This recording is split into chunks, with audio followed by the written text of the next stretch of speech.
បងសូមផ្ដាច់ញាការពារទឹកដីសូមស្ងួនពីងសៃអូនគុំសង្ការបងជាយោធាការពាររដ្ឋាត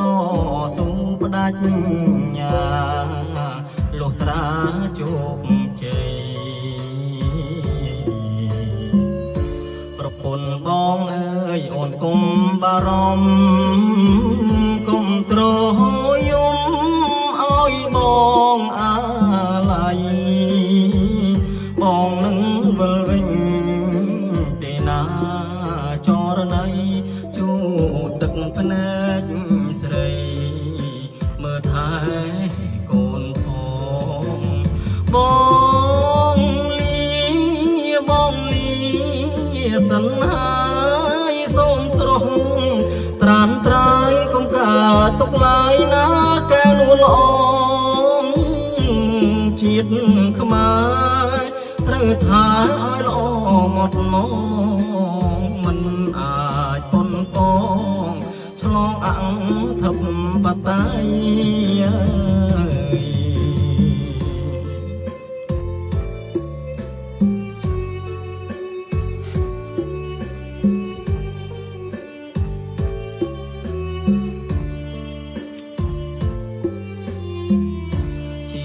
ជូនជាតិធាតជូនម្ដាយហើ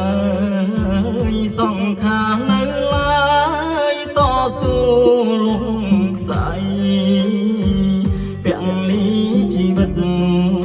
ការពារទឹកដីដេញខ្មាំងចង់រៃប៉ុនបងប្រហាបើសិនបងស្លាប់ព្រោះរឿងជាតិផ្ដាំអស់ផៅញាតថាខ្ញុំស្នេហាមាតុភូមិកំណើតស្មើនឹងសង្ខាទោះបីមរណាក៏មិនស្ដាយឡើយជីវិតយោធាឃ្លាតកូនកាំងរីលះបង់ការពារជូនជាតិខ្ញុំហើយបងនឹងវិលវិញជួបអូនត្រានត្រើ